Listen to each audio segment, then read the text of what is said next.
जय श्री कृष्णा। आप सभी को शरद पूर्णिमा की ढेरों शुभकामनाएं। प्रिय दर्शकों, आज 7 अक्टूबर है। आज सूर्य के मुख से पूर्णिमा का दिन है। आज उदया तिथिमान के अनुसार पूर्णिमा तिथि है। जो भी दान पुण्य के कार्य पूर्णिमा के हैं वो आज ही होने हैं और व्रत आदि भी आज कर सकते हैं। आप सुन रहे हैं श्रीमद् भागवत गीता का 7वां अध्याय। श्रीमद् भागवत गीता का यह 7वां अध्याय पूरे कार्तिक मास में बड़ा कल्याणकारी है। आपने वर्णन सुना होगा, ब्रह्म वाक्य है। ब्रह्मदेव के द्वारा कहा गया है कि जो मनुष्य कार्तिक मास में प्रतिदिन अपने पितरों को तृप्त करता है, तर्पण करता है, श्राद्ध करता है, उसके पितृ अनंत कोटि पुण्य प्राप्त करते हैं और तृप्त होते हैं तथा मोक्ष के अधिकारी हो वैकुंठ को प्राप्त करते हैं। इसीलिए हम आपके लिए प्रतिदिन कार्तिक में गीता का 7वां अध्याय लेके आ रहे हैं। आप इसे सुने, इसका पुण्य अपने पितरों को अर्पित करें और इस जल से तर्पण करें। हम बताएंगे आपको कि कैसे तर्पण करना है, विधि क्या है। जब आप सुनेंगे इस अध्याय को तो सुनने की विधि क्या है, लोटे में क्या क्या सामग्री डालनी है, कैसे किस ओर मुख करके बैठना है। फिर हम आपको 7वें अध्याय का पाठ सुनाएंगे और तदुपरांत जल तर्पण आदि बताएंगे। यह शास्त्रीय विधान है, शास्त्रों में लिखा है। शास्त्र कहते हैं कि जो मनुष्य गीता के 7वें अध्याय का विधि विधान से श्रवण करके उसका पुण्य अपने पितरों को अर्पित करता है, उसके पितर यदि कहीं घोर नरक में भी हों तो वहां भी उनकी मुक्ति हो जाती है। तो आइए अध्याय आरंभ करेंगे। आपसे निवेदन है कि यह श्रीमद् भागवत गीता के पावन पुनीत 7वें अध्याय का वीडियो है, तो कृपया वीडियो को एक बार लाइक अवश्य कर दीजिएगा। परमेश्वर वासुदेव की कृपा प्राप्त करने के लिए, अपने पितरों की प्रसन्नता के लिए कमेंट बॉक्स में लिखिए जय पितृदेव। आपके पितरों को भगवान वासुदेव के द्वारा गौलोक में स्थान प्राप्त हो, इसके लिए कमेंट बॉक्स में लिखिए जय श्री कृष्ण। भगवान वासुदेव, भगवान कृष्ण आपके पितरों को तृप्त करेंगे, मुक्त करेंगे। आप देख रहे हैं देवभूमि ज्योतिष संस्थान का प्रतिष्ठित यूट्यूब चैनल देवभूमि धार्मिक।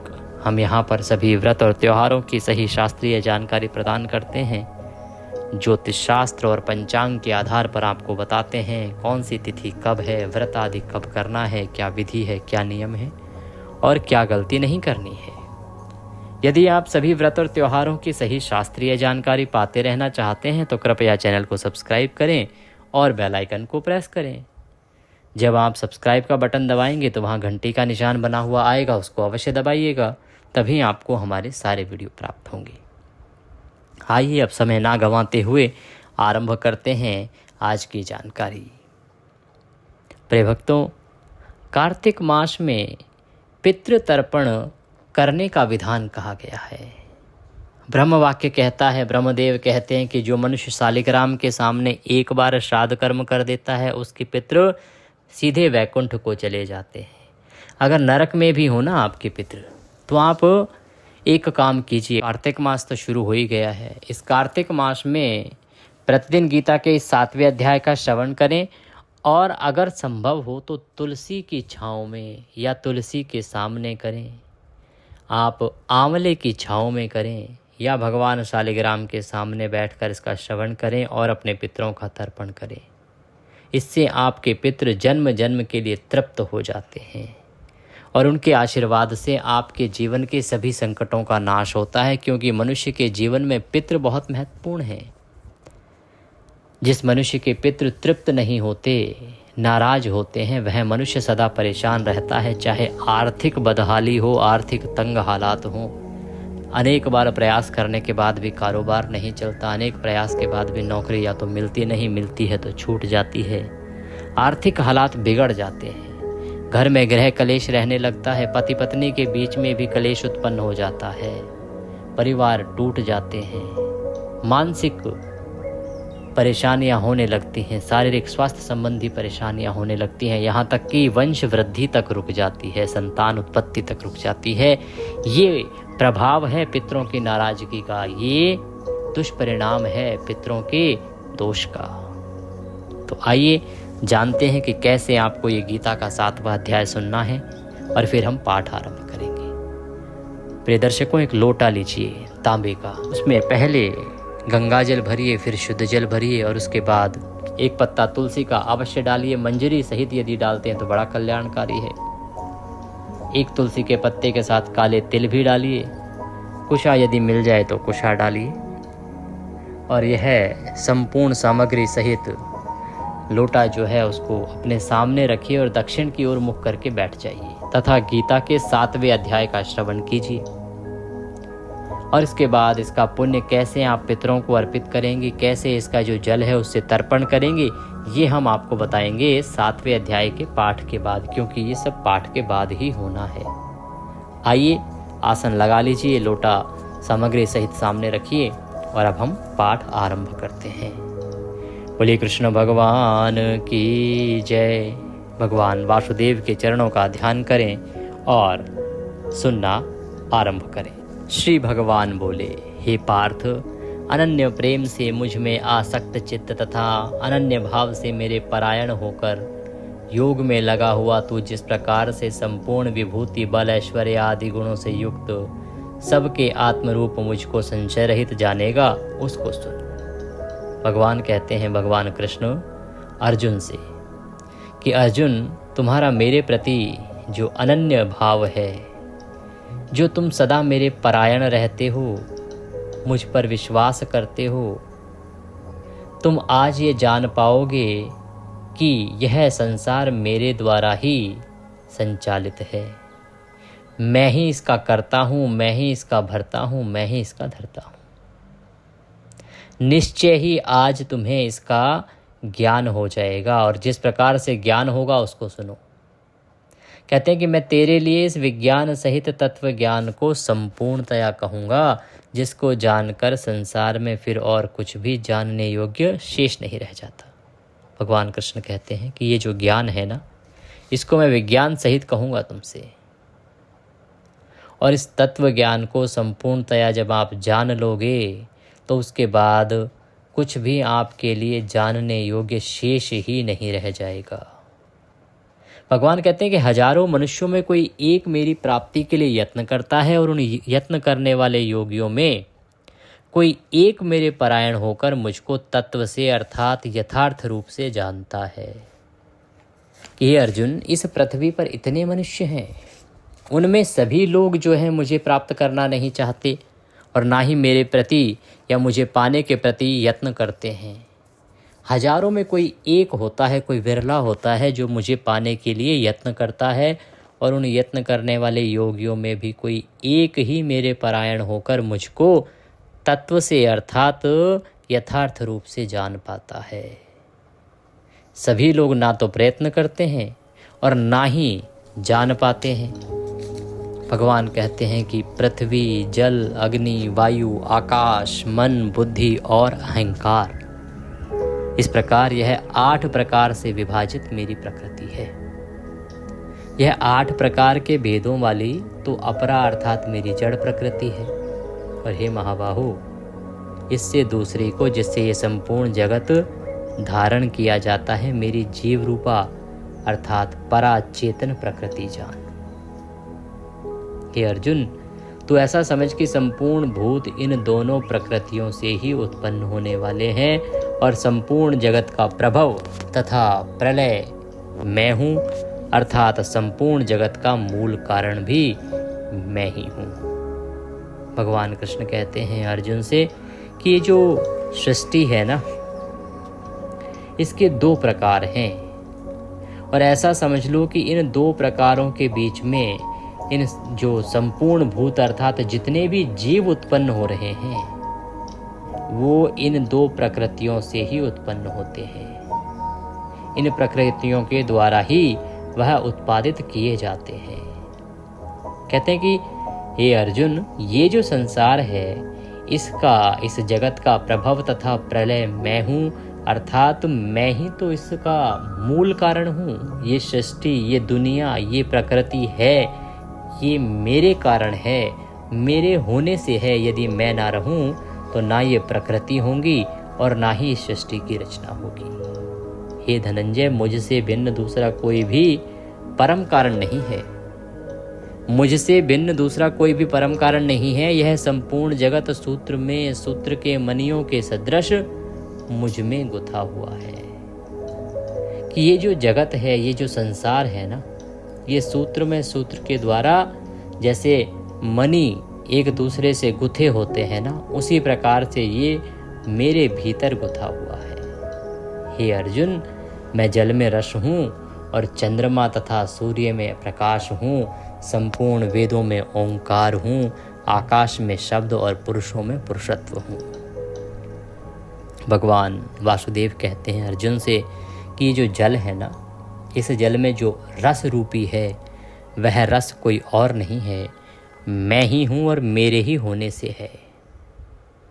ये जो चंद्रमा और सूर्य इतने चमकते हैं, दूर से ही दिखाई देते हैं चमकते हुए, तो उनका जो प्रकाश है वो भी भगवान वासुदेव ही हैं। और संपूर्ण वेदों में जो ओंकार कहा गया है वह ओंकार भी कोई और नहीं, वासुदेव हैं। और आकाश में शब्द और पुरुषों में पुरुषत्व, जो आकाश में शब्द गुंजायमान होते हैं वो भी भगवान वासुदेव के कारण ही होते हैं। और पुरुषों में जो पुरुषत्व की भावना होती है वह भी भगवान वासुदेव की कृपा से ही होती है। कहते हैं कि मैं पृथ्वी में पवित्र गंध और अग्नि में तेज हूँ तथा संपूर्ण भूतों में उनका जीवन और तपस्वियों में तप हूँ। ये जो पृथ्वी है, इस पृथ्वी में गंध होती है। कहते हैं कि मैं इस पृथ्वी की गंध हूँ, अगर मैं ना रहूँ तो इस पृथ्वी में गंध ना रहे। और ये जो अग्नि है ना, तीव्र अग्नि जो जला देती है सबको, यह अग्नि का जो तेज है वो भी मेरे ही कारण है, इसकी तीव्रता भी मेरे ही कारण है। और वो जो तेज है, वो जो अग्नि है, वो कोई और नहीं, साक्षात मैं ही हूँ। और संपूर्ण भूतों में उनका जीवन हूँ और तपस्वियों में मैं ही तप हूँ। कहते हैं हे अर्जुन, तू संपूर्ण भूतों का सनातन बीज मुझको ही जान। मैं बुद्धिमानों की बुद्धि और तेजस्वियों का तेज हूँ। कि अर्जुन, ये जो संसार है ना, इस संसार में जितने भी जीव हैं, चाहे वह वृक्ष हो, चाहे वह जानवर हो, पक्षी हो, परिंदे हो, जलचर हो, भूचर हो, कोई भी क्यों ना हो, उन सब का सनातन बीज मुझको ही जान। अर्थात उन सब का सनातन बीज भगवान विष्णु ही है। कहते हैं मैं बुद्धिमानी की बुद्धि और तेजस्वियों का तेज हूँ। जो बुद्धिमान लोग होते हैं उनकी जो बुद्धि है वो भी भगवान नारायण के कारण ही है, और जो तेजस्वियों में तेज होता है वह भी भगवान वासुदेव के ही कारण है। कहते हैं हे भरत श्रेष्ठ, मैं बलवानों का आसक्ति और कामनाओं से रहित बल अर्थात सामर्थ्य हूँ। कि जो बलवान लोग हैं ना, वो कामनाओं से रहित रहते हैं, आसक्ति से रहित रहते हैं, और इस प्रकार से वह अपनी सभी लड़ाइयाँ लड़ते हैं और बलवान लोग जीत जाते हैं। क्योंकि उनका जो सामर्थ्य होता है ना, वह कोई और नहीं, भगवान वासुदेव स्वयं होते हैं। और सब भूतों में धर्म के अनुकूल अर्थात शास्त्र के अनुकूल काम भी भगवान वासुदेव ही हैं। आगे कहते हैं भगवान कि और भी जो सत्वगुण से उत्पन्न होने वाले भाव हैं, जो रजोगुण से तथा तमोगुण से होने वाले भाव हैं, उन सबको तू मुझसे ही होने वाले हैं ऐसा जान। कि हे अर्जुन, 3 प्रकार के गुण कहे गए हैं, सत्गुण, रजगुण, तमगुण। तो इन तीनों प्रकार के गुणों से जो भाव उत्पन्न होते हैं उन सबको तू मुझसे ही होने वाले हैं ऐसा जान, परंतु वास्तव में उनमें मैं और वे मुझ में नहीं है। तो साधारणतः तुम ये समझ सकते हो अर्जुन कि ये तीनों जो हैं वो मेरे ही द्वारा उत्पन्न किए गए हैं, वो तीनों मेरे ही कारण आए हैं, मेरे ही होने से हुए हैं और वो मुझसे ही होने वाले हैं ऐसा तू समझ। परंतु वास्तविकता ये है कि ना तो मैं उनमें हूँ और ना ही वे मुझ में हैं। अर्थात तम रज सतगुण जो हैं उनका भगवान से कोई लेना देना नहीं है। भगवान कहते हैं कि भाई ये मेरे नहीं हैं, ना तो ये मेरे भीतर हैं और ना ही मैं इनके भीतर हूँ।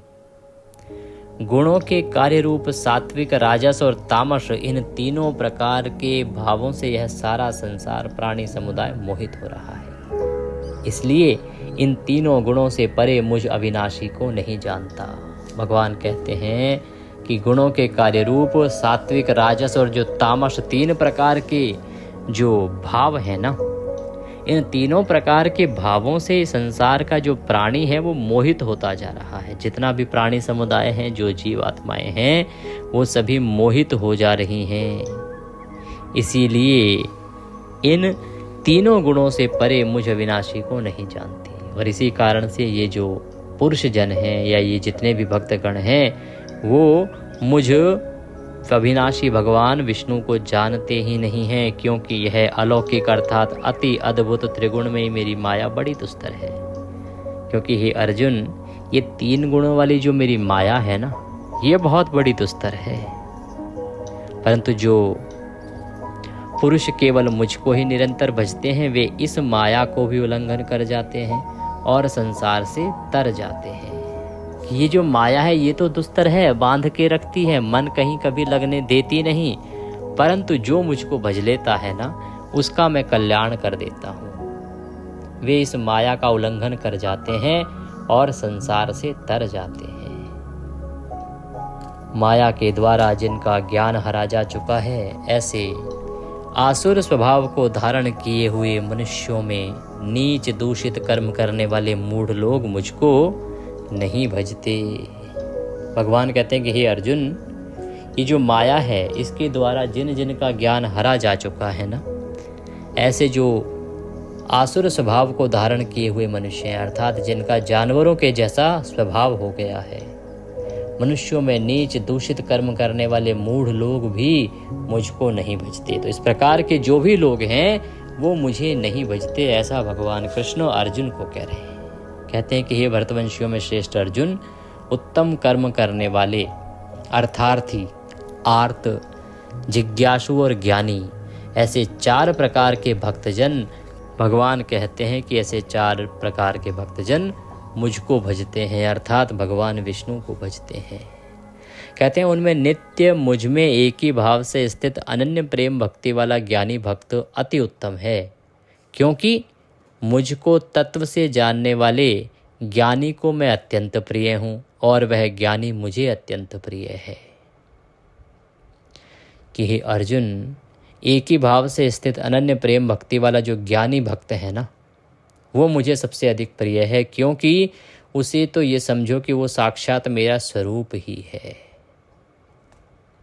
ये सभी उदार हैं, परंतु जो ज्ञानी है ना, वो साक्षात मेरा स्वरूप है, ऐसा मेरा मत है। क्योंकि वह मदगत मन बुद्धि वाला भक्त, ज्ञानी भक्त अति उत्तम गति स्वरूप मुझ में ही अच्छी प्रकार से स्थित है। कहते हैं कि बहुत जन्मों के अंत के जन्म में तत्व ज्ञान को प्राप्त पुरुष सब कुछ वासुदेव ही है। इस प्रकार मुझको भजता है, वह महात्मा अत्यंत दुर्लभ है। कहते हैं कि एक जीव आत्मा के अनेकों जीव होते हैं, अनेकों जन्म होते हैं, और उन अनेकों जन्म में भी जब अंत का जन्म आने लगता है, उस अंत के जन्म के आने तक भी जिसको ये ज्ञान प्राप्त हो जाए, ये तत्व ज्ञान प्राप्त हो जाए कि सब कुछ वासुदेव ही हैं, इस प्रकार मुझको भजता है, वह महात्मा अत्यंत दुर्लभ है। कि जो इस प्रकार से मुझे भजे, ऐसा तो ज्ञानी या ऐसा जो महात्मा है वो मिलता ही बड़ी दुर्लभता से। कहते हैं उन भोगों द्वारा और उन भोगों की कामना द्वारा जिनका ज्ञान हरा जा चुका है, वे लोग अपने स्वभाव से प्रेरित होकर उस नियम को धारण करके अन्य देवताओं को भजते हैं, अर्थात पूजते हैं। भगवान कहते हैं कि जो मनुष्य है ना, उसमें कामनाएं भरी हुई हैं, अनेकों कामनाएं हैं। कामनाएं कैसी?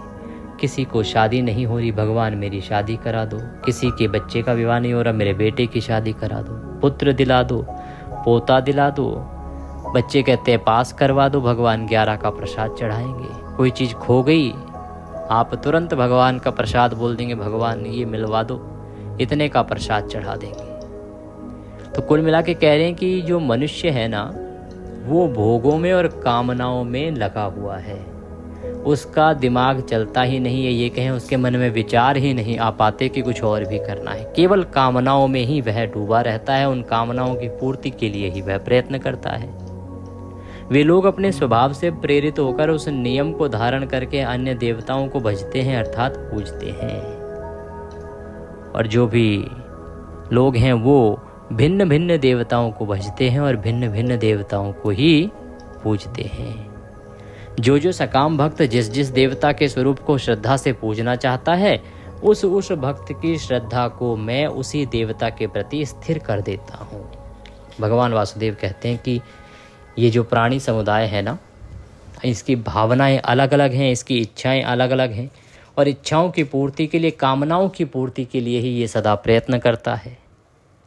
अब ये मनुष्य क्या करता है कि जब इसको लगता है कि ये देवता मेरी इस इच्छा को पूरा करेगा, ये देवता मेरी इस इच्छा को पूरा करेगा, और ये देवी मेरी इस इच्छा को पूरा करेगी, तो ये उन देवताओं को भजता है जिन जिन से इसे अपने कामना की पूर्ति की अभिलाषा होती है या आशा या उम्मीद होती है।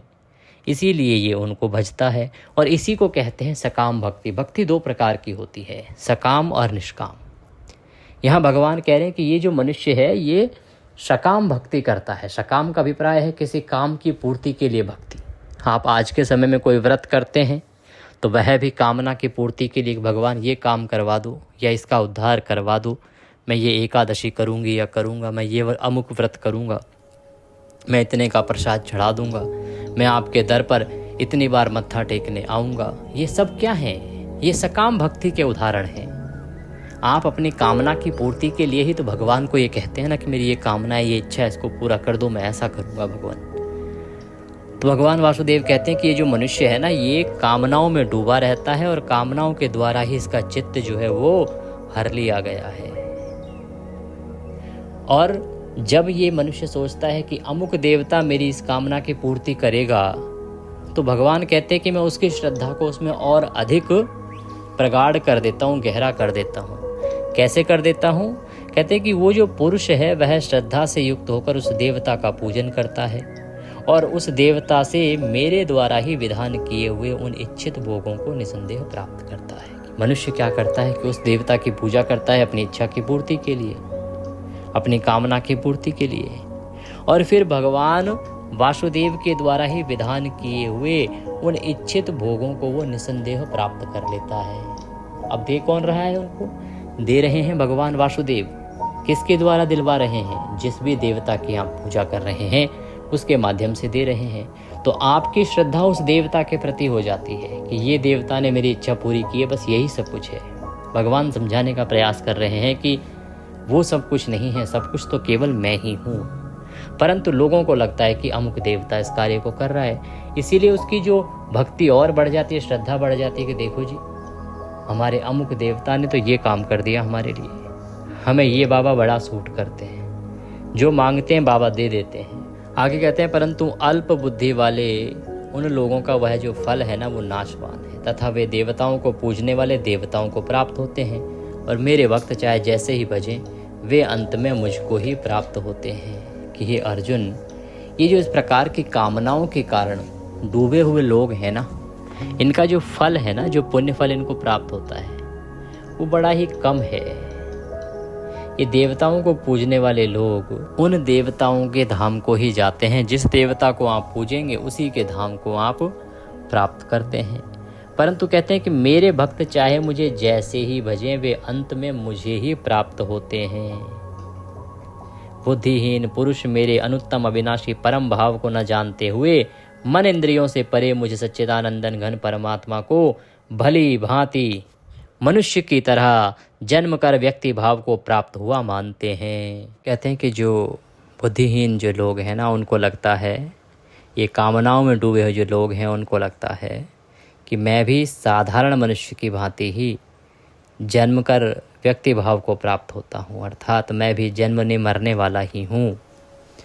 कहते हैं कि अपनी योग माया से छिपा हुआ मैं सबके प्रत्यक्ष नहीं होता, इसलिए यह अज्ञानी जन समुदाय मुझे जन्म रहित अविनाशी परमेश्वर को नहीं जानता, अर्थात मुझको जन्मने मरने वाला समझता है। भगवान कहते हैं कि जो मेरी योग माया है ना, इससे मैं सदा छिपा रहता हूँ, किसी के प्रत्यक्ष नहीं आता, किसी के सामने नहीं आता। और यही कारण है कि ये जो अज्ञानी जन समुदाय है ये सोचता है कि मैं भी जन्म के मरने वाला और मर के पुनः जन्म लेने वाला हूँ, जैसे एक सामान्य जीव होता है। इसे पता ही नहीं कि मैं जन्म रहित अविनाशी परमेश्वर हूँ और मेरे द्वारा ही यह सृष्टि संचालित है। कहते हैं अर्जुन, पूर्व में व्यतीत हुए और वर्तमान में स्थित तथा आगे होने वाले सब भूतों को मैं जानता हूँ, परंतु मुझे कोई नहीं जानता। मुझको कोई भी श्रद्धा भक्ति रहित पुरुष नहीं जानता। जिसमें श्रद्धा नहीं, भक्ति नहीं, ऐसा पुरुष मुझे कभी नहीं जानता। हे भरतवंशी अर्जुन, संसार में इच्छा और द्वेष से उत्पन्न सुख दुख आदि द्वंद्व मोह से संपूर्ण प्राणी अत्यंत अज्ञानता को प्राप्त हो रहे हैं, परंतु निष्काम भाव से श्रेष्ठ कर्मों का आचरण करने वाले जिन पुरुषों का पाप नष्ट हो गया है वे राग द्वेष जनित द्वंद्व रूप मोह से मुक्त दृढ़ निश्चयी भक्त मुझको सब प्रकार से भजते हैं। ऐसे भक्त, ऐसे जन समुदाय के लोग जो निष्काम भाव से श्रेष्ठ कर्मों का आचरण करते हैं, किसी कामना की पूर्ति के लिए नहीं, निष्काम भाव से बिना कामना की पूर्ति, बिना कोई कामना रखे हुए भगवान का पूजन करते हैं, श्रेष्ठ जो कर्म है उनका आचरण करते हैं। और जिन पुरुषों का जो पाप है वह नष्ट हो चुका है, वे राग द्वेष जनित द्वंद्व रूप मोह से मुक्त दृढ़ निश्चयी ऐसे जो भक्त हैं वो भगवान वासुदेव को सब प्रकार से भजते हैं। कहते हैं कि जो मेरे शरण होकर जरा और मरण से छूटने के लिए यत्न करते हैं वे पुरुष उस ब्रह्म को, संपूर्ण आध्यात्म को, संपूर्ण कर्म को जानते हैं। और जो पुरुष अधिभूत और अधिदैव के सहित तथा अधियज्ञ के सहित मुझे अंत काल में भी जानते हैं वे युक्ति चित्त वाले पुरुष मुझे जानते हैं, अर्थात प्राप्त हो जाते हैं। कि जो भी पुरुष, जो भी मनुष्य, जो भी जीव मुझे अपने अंत के समय में भी यदि भज लेता है, अंत में भी यदि उसे समझ आ जाता है कि मैं कौन हूँ और वो मेरा नाम जप लेता है, तो मैं ऐसे मनुष्य का भी कल्याण कर देता हूँ। ऐसे युक्त चित्त वाले पुरुष जो मुझे जानते हैं वे मुझे प्राप्त हो जाते हैं, मेरे धाम को प्राप्त हो जाते हैं। ओम तत्सद इति श्रीमद्भागवत गीता उपनिषत्सु ब्रह्म विद्यायाम योग शास्त्रे श्री कृष्ण अर्जुन संवादे ज्ञान विज्ञान योगो नाम 7वां अध्याय संपूर्णः। बोले कृष्ण भगवान की जय। इसी के साथ गीता का यह 7वां अध्याय यहाँ समाप्त होता है। अब लोटे को हाथ में उठाइए, संकल्प कीजिए भगवान नारायण का ध्यान करते हुए कि प्रभु मैंने ये जो गीता का 7वां अध्याय सुना है इससे जो भी पुण्य प्राप्त होता है वह संपूर्ण पुण्य मैं अपने अमुक पितरों को अर्पित करता हूँ। इन पितरों को मेरा ये सारा पुण्य प्राप्त हो और वो इससे तृप्त हो, ऐसा भगवान से प्रार्थना कीजिए। जब आप भगवान से ऐसी प्रार्थना करेंगे, संकल्प करेंगे, तो ये जो पुण्य है वो आपका उन पितरों को प्राप्त होगा। यहाँ अपने पितरों का नाम ले सकते हैं, रिश्ते के माध्यम से बता सकते हैं या सर्वे पितर बोल सकते हैं। अब आप इस जल से तर्पण कीजिए, दूसरा पात्र लीजिए और अंगूठा तथा उंगली, सीधे हाथ के अंगूठा तथा उंगली के बीच का जो क्षेत्र है वो तर्पण के लिए है। वहाँ से जल पितरों को अर्पित करते हुए पितरों से निवेदन कीजिए कि हे मेरे पितरों, इस जल को ग्रहण करो और तृप्त हो, तथा मेरे द्वारा सुने गए इस गीता के 7वें अध्याय से जो पुण्य प्राप्त होता है उसे भी ग्रहण करो तथा इससे तृप्त हो, मुक्त हो और मेरे ऊपर तथा मेरे परिवार के ऊपर सदा कृपा बनाए रखो। उसके बाद ये जो जल है ना, ये जल आपको पीपल में अर्पित करना है। पीपल में जल अर्पित कीजिए, पितरों से निवेदन कीजिए, जो भी कोई जीवन में संकट है उनका वर्णन कीजिए उनके सामने कि हे मेरे पितरों, मेरे जीवन में ये संकट चल रहा है, मुझे इससे उबारो। तो आपके पितर अवश्य ही आपकी सहायता करेंगे और आप देखेंगे कि धीरे धीरे आपके जीवन के ये संकट दूर होने लगते हैं। इस प्रकार से यह जल अर्पित करना है। रविवार को जब भी रविवार पड़ेगा उस दिन पीपल पे ना दीजिएगा, किसी अन्य वृक्ष में दे सकते हैं। यदि किसी के यहाँ पीपल नहीं है तो किसी भी पौधे की जड़ में दे सकते हैं, तुलसी बिल्वपत्र में न डालिएगा। बाकी किसी भी स्थान पे दे सकते हैं जहाँ पे किसी का पैर ना पड़े। दक्षिणा स्वरूप कुछ भी हमें पाठ के निमित्त भेजना चाहते हैं तो आपके सामने स्क्रीन पर नंबर आ रहा होगा, उस पर भेज सकते हैं। QR कोड भी साथ में आ रहा है, आप उसको स्कैन करके सीधा हमारे बैंक खाते में भी भेज सकते हैं। कुछ कहना चाहते हैं, पूछना चाहते हैं तो व्हाट्सएप के माध्यम से जुड़ सकते हैं या कमेंट बॉक्स के माध्यम से पूछ सकते हैं। अब बता देते हैं वह मंत्र जिसका जाप करते हुए या जो मंत्र बोलते हुए आप जल तर्पण करेंगे। ओम ह्रीं श्रीं क्लीं स्वधा देव्यै स्वाहा। ओम ह्रीं श्रीं क्लीं स्वधा देव्यै स्वाहा, यह मंत्र है। इसको जपते हुए आप तर्पण कीजिएगा, बड़ा कल्याणकारी होगा। हरे कृष्ण।